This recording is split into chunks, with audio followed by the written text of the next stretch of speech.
এই সব উপকরণ দিয়ে রান্না হবে মাছের পুরপুরি বা মাছের চচ্চড়ি।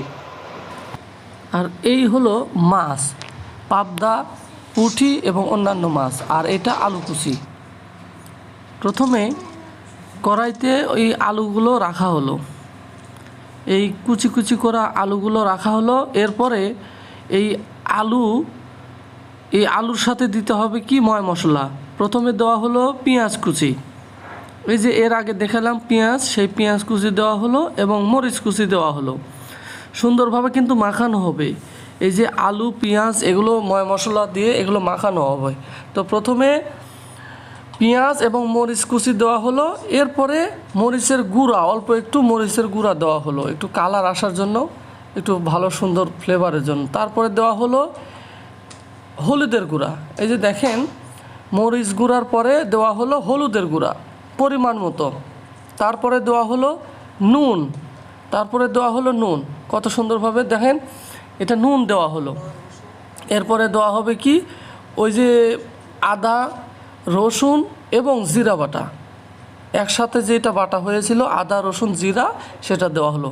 এরপরে সরিষার তেল, এই যে সরিষার তেল দেওয়া হলো। এই সরিষার তেল আমরা খাই, আমরা সয়াবিন তেল খাই না, আমরা সরিষার তেল খাই।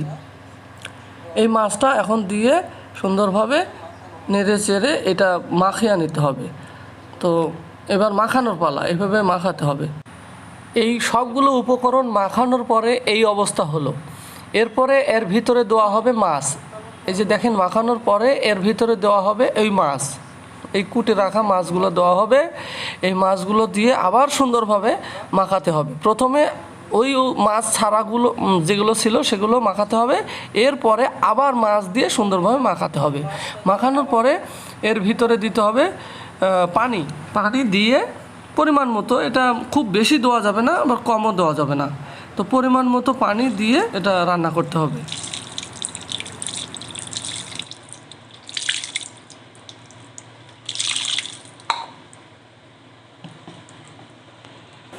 ঢাকনা দিয়ে রাখার পরে যখন তরকারি শুকিয়ে যাবে, পানি শুকিয়ে যাবে, তখন তরকারি হয়ে যাবে। এ পর্যায়ে এর ভেতরে একটু ধনিয়া এবং জিরা গুঁড়া দিতে হবে।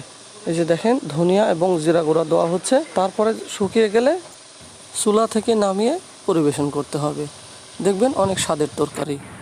অপেক্ষার পরে এক পর্যায়ে যখন পানিগুলো শুকিয়ে গেল, তখন এই তরকারিটা এমন কালার আসলো, এইরকম অবস্থা আসলো। এই তরকারিটা যখন সম্পূর্ণ পানি শুকিয়ে যাবে, তখন নামিয়ে খেতে এত স্বাদ লাগে, এত মজা লাগে। দেখুন, একবার বাড়িতে রান্না করে দেখুন না, দেখবেন সবাই পছন্দ করবে, আপনাকে সবাই ভালোবাসবে। কারণ এত স্বাদ করে যদি রান্না করে, তাহলে বউয়ের প্রতি মায়া মহব্বত ভালোবাসা তো আসবেই, এটাই স্বাভাবিক। সুতরাং প্রত্যেক নারীকে বলবো, প্রত্যেক মহিলাদেরকে বলবো, যারা তাদের পরিবারকে সুন্দরভাবে রান্না করে খাওয়াতে চান, তারা এভাবে রান্না করবেন। ধন্যবাদ।